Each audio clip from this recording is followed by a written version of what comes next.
Iceland is a stable democracy with a high standard of living, and until recently, extremely low unemployment and government debt.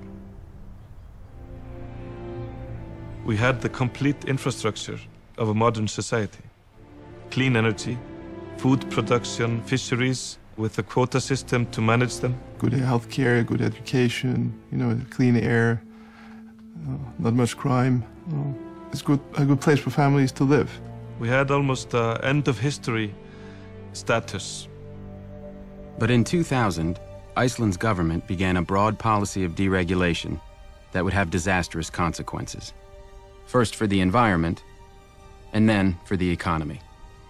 They started by allowing multinational corporations like Alcoa to build giant aluminum smelting plants and exploit Iceland's natural geothermal and hydroelectric energy. Many of the most beautiful areas in the highlands with the most spectacular colors are geothermal.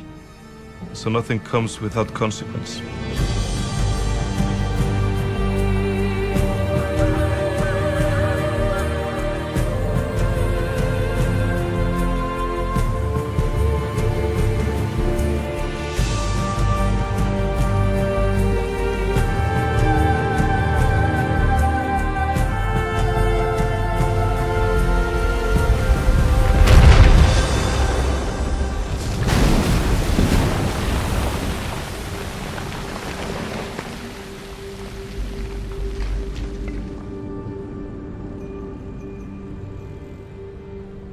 At the same time, the government privatized Iceland's 3 largest banks.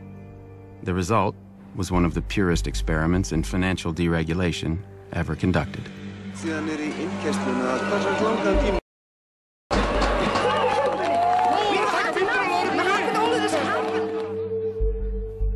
Finance took over and more or less wrecked the place. In a 5-year period, these 3 tiny banks, which had never operated outside of Iceland, borrowed $120 billion, 10 times the size of Iceland's economy. The bankers showered money on themselves, each other, and their friends. There was a massive bubble. Stock prices went up by a factor of 9. House prices more than doubled. Iceland's bubble gave rise to people like Jan Asgeir Jóhannesson.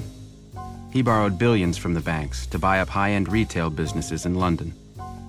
He also bought a pinstriped private jet, a $40 million yacht, and a Manhattan penthouse. Newspapers always had the headline, "This millionaire bought this company." UK or in Finland or in France or wherever. Instead of saying, "This millionaire took $1 billion loan to buy this company and he took it from your local bank." The banks set up money market funds, and the banks advised deposit holders to withdraw money and put them in the money market funds. The Ponzi scheme needed everything it could. American accounting KPMG audited the Icelandic banks and investment firms and found nothing wrong. And American credit rating agencies said Iceland was wonderful. In February 2007, the rating agency decided to upgrade the banks to the highest possible rate, AAA. It went so far as the government here traveling with the bankers as a PR show. When Iceland's banks collapsed at the end of 2008, unemployment tripled in 6 months. There is nobody unaffected in Iceland.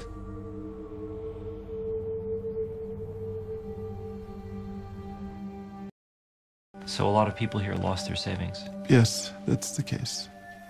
The government regulators who should have been protecting the citizens of Iceland had done nothing.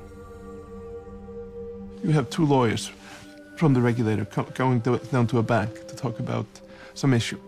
When they approached the bank, they would see 19 SUVs outside the bank. Right? So you enter the bank and you have the 19 lawyers sitting in front of you, right? Very, very well prepared, ready to kill any argument you make. And then if you do really well, they'll offer you a job, right? 1/3 of Iceland's financial regulators went to work for the banks. But this is a universal problem, huh? In New York, you have the same problem, right?